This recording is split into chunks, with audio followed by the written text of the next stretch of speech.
ही दोस्तों, क्या आप जानते हैं सोशल मीडिया प्लेटफॉर्म फेसबुक की मूल इकाई मेटा प्लेटफॉर्म्स इंक ने 11,000 से अधिक कर्मचारियों को बर्खास्त कर दिया है और नई भर्ती पर लगाई गई रोक को बढ़ाने के लिए तैयार है। यह कंपनी के कर्मचारियों की संख्या का 13% है। मेटा के मुख्य कार्यकारी अधिकारी मार्क जुकरबर्ग ने कहा, मैं इन फैसलों के लिए जवाबदेही लेना चाहता हूं और हम यहां कैसे पहुंचे। मुझे पता है कि यह सभी के लिए कठिन है और मुझे विशेष रूप से प्रभावित लोगों के लिए खेद है। यह मेटा में छंटनी का पहला बड़ा दौर है और 2004 में फेसबुक के शुरू होने के बाद से इसे सबसे कठोर माना जा रहा है, जो आर्थिक मंदी के कारण डिजिटल विज्ञापन बाजार में तेज मंदी को दर्शाता है। वर्तमान में यह स्पष्ट नहीं है कि ये छंटनी मेटा के भारत व्यवसाय को कैसे प्रभावित करती है और देश में कितने कर्मचारी प्रभावित होते हैं। भारत में मेटा के लगभग 300-400 कर्मचारी हैं। इस मामले से परिचित लोगों ने मनी कंट्रोल को बताया। उसने कहा, मेटा ने हाल ही में अपनी भारतीय इकाई के शीर्ष डेक में देश के प्रबंध निदेशक अजीत मोहन के साथ प्रतिद्वंद्वी स्नैप में शामिल होने के लिए लगभग 4 साल के कार्यकाल के बाद फर्म को छोड़ दिया। फेसबुक इंडिया मेटा के निदेशक और पार्टनरशिप के प्रमुख मनीष चोपड़ा वर्तमान में अंतरिम आधार पर फर्म का नेतृत्व कर रहे हैं। सोशल नेटवर्किंग की दिग्गज कंपनी ने अपने मुनाफे को दोगुना कर दिया है और वित्तीय वर्ष 2021-22 के लिए भारत में अपने कुल राजस्व में उल्लेखनीय वृद्धि देखी है। वित्त वर्ष के लिए शुद्ध लाभ बढ़कर 297 करोड़ रुपये हो गया, जो एक साल पहले के 128.2 करोड़ रुपये से 132% अधिक है। वित्तीय वर्ष के लिए कुल आय बढ़कर 2,324 करोड़ रुपये हो गई, जो पिछले वित्तीय वर्ष में 1,485.1 करोड़ रुपये से 56.5% की छलांग थी। इस अवधि के दौरान सकल विज्ञापन राजस्व 74% बढ़कर 16,189 करोड़ रुपये हो गया। हायरिंग फ्रीज Q1 तक बढ़ा दी गई है। कर्मचारियों को अपने संदेश में जुकरबर्ग ने कहा कि वे विवेकाधीन खर्च में कटौती के साथ साथ पहली तिमाही के अंत तक अपने हायरिंग फ्रीज को बढ़ाकर एक दुबला संगठन बनने के लिए अतिरिक्त कदम उठा रहे हैं। मेटा अपने परिणामों के लिए विश्व स्तर पर कैलेंडर वर्ष का अनुसरण करता है और इसलिए कुछ अपवादों के साथ मार्च 2023 तक हायरिंग फ्रीज होने की संभावना है।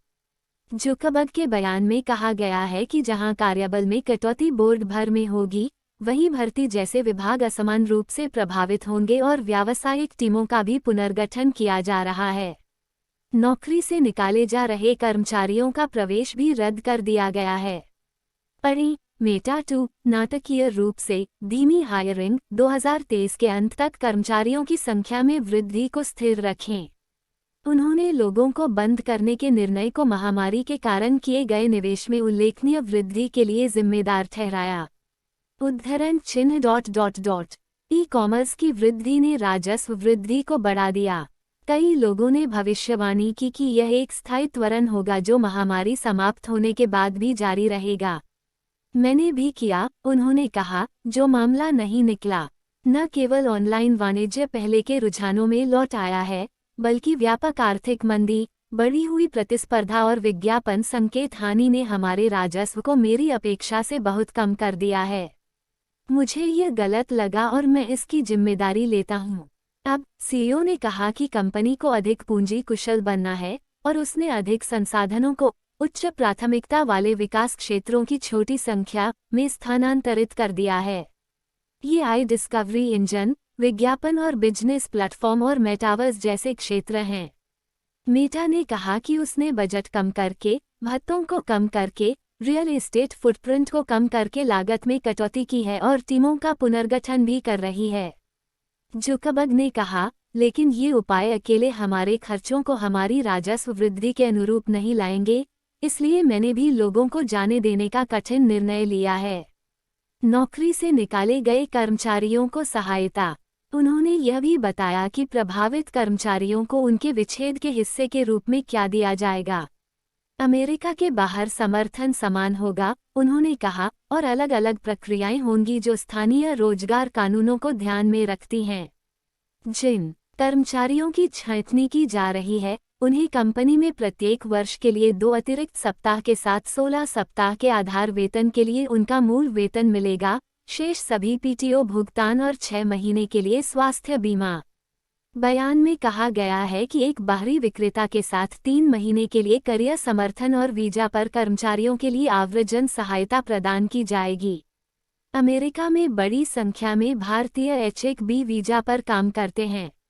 H-1B वीजा नियमों के तहत श्रमिकों को केवल 60 दिनों की छूट अवधि मिलती है। इस दौरान उन्हें देश में रहने के लिए नए काम की तलाश करनी होती है।